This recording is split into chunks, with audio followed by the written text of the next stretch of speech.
Yo les gars, aujourd'hui on se retrouve pour une nouvelle vidéo. C'est une grosse vidéo que je voulais vous présenter parce que comme vous voyez on est au Sneakerness. Yo les gars, j'espère que vous allez bien. Aujourd'hui on se retrouve pour une vidéo un peu importante quand même, comme je vous l'avais dit, puisqu'on est au Sneakers Event, l'édition numéro 7. Donc voilà, moi je vais vous faire un petit tour des tables et tout, et puis on se retrouve après avec quelques petites discussions.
Ok, donc là on est avec Anto Oji, le fondateur du site Sneakerhead, French Sneakerhead, voilà.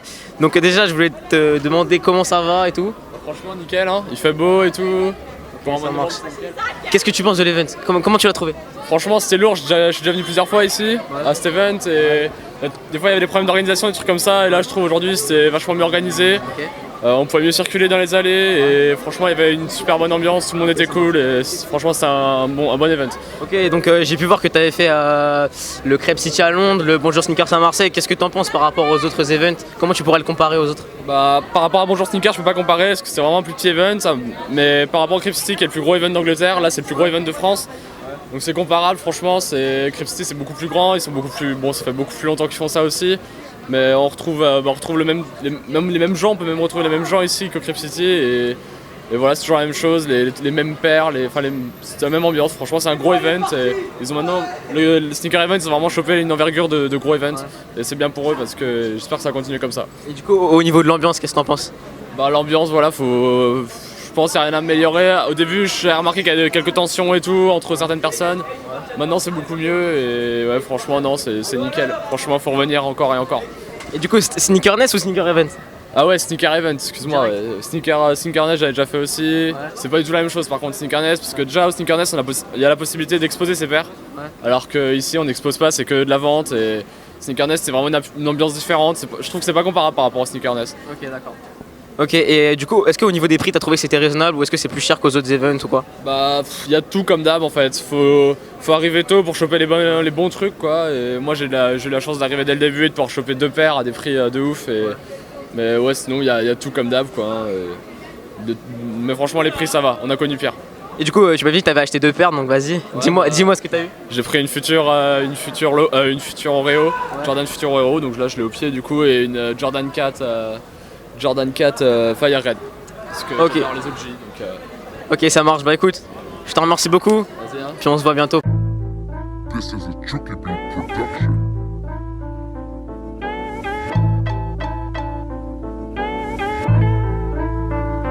Damn!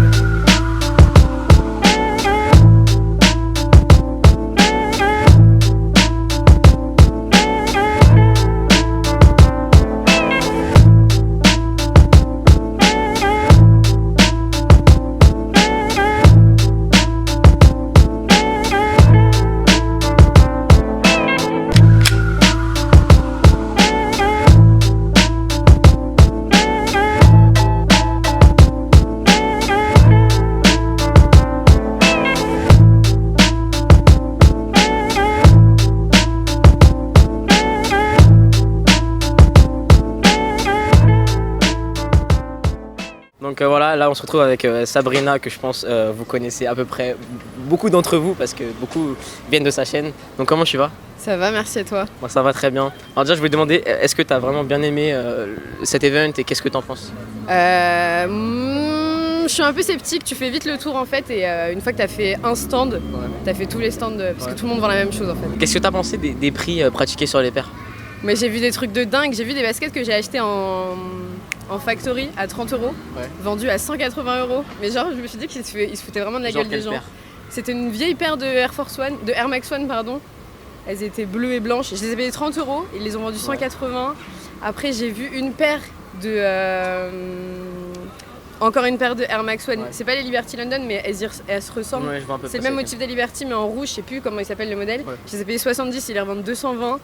Je trouve ça abusé de fou, mais après il y a des bonnes, on a vu des bonnes affaires quand même. Donc ça dépend vraiment des stands et des mecs, parce que les mecs fixent leur prix en fait. Il y a pas du tout, chacun fait ce qu'il veut à la tête du client, donc c'est toi et ta chance. Ouais voilà, c'est un peu ça. Et du coup je voulais savoir un peu ce que t'en penses par rapport aux autres events, parce que j'ai vu que t'avais été une fois ou deux au Sneakerness et tout. Donc comment tu pourrais comparer un peu les deux? C'est pas du tout la même clientèle, j'ai l'impression. À celui-là, c'est la première fois que tu vois autant de monde. Généralement, il y a moins de monde et c'est vraiment genre diversifié de ouf. Il y a des petits, des grands, j'ai vu des bébés, il y a des mecs qui viennent avec leurs bébés et tout, c'est chaud. Il y a des filles en talons et ça, j'ai trouvé ça. C'est un peu chelou, c'est un peu contradictoire en fait. C'est trop bizarre de voir des meufs en talons, mais bon, c'est pas grave. Mais sinon, de toute façon, les événements basket en France, c'est à peu près tous la même chose. Après, c'est pas méchant, hein, c'est juste que c'est à peu près tous la même chose. Mais sinon, c'est cool parce que ça s'ouvre à plus de personnes qu'avant, quoi. Et du coup, plutôt Sneaker 7 ou Sneakerness? Sneakerness. Et du coup, est-ce que tu as vu des choses vraiment très intéressantes et est-ce que tu as acheté quelque chose? J'ai rien acheté. Il y avait un stand qui était cool. En fait, il était tout petit. Et il y avait de la qualité qui était vendue. Ils étaient trop, ils sont trop fluides en fait. Il y avait la collab Supreme Jordan. Et il y avait les Yeezy Boost 950. Et j'ai trouvé ça trop fluide parce que c'est sorti la semaine dernière. Le gars il a déjà son stand et tout. Il y avait même la Jordan 11, je sais plus comment elle s'appelle, 72-11 ou quelque chose. Je vais me faire insulter, je connais plus le nom. Qui n'est même pas sorti, qui sort en décembre. Non mais c'est un tout petit stand et j'ai trouvé ça cool. Qui est déjà là alors qu'elle n'est pas sortie. Et ça c'était le meilleur stand de l'événement. Parce que c'est tout petit, c'est efficace, petit, efficace. Par rapport aux grands stands qui vendent des paires de merde. Puis après on retrouve un peu les mêmes et on a retrouvé la Dead Stock qui est juste là, qui est présent tout le temps quoi, donc voilà. Il y a beaucoup de Jordan, de Air Max, énormément de Superstar et de New Balance, il n'y a que ça en fait. J'ai été étonné des Superstars à 100 € dans un event comme ça, mais bon pareil. après. Non mais c'est abusé. Mais il y avait une Superstar Olivier Tom mais ça c'était cool. J'ai vu les Run DMC aussi la base. Ah ouais j'ai vu aussi. Donc voilà, écoute, moi je te remercie beaucoup. Je t'en prie. Puis je te dis à la prochaine, pourquoi pas. Et puis moi je vous dis à plus aussi. Je vais vous laisser avec quelques photos que j'ai prises. Et puis prenez soin de vous. À la prochaine. Peace. Salut.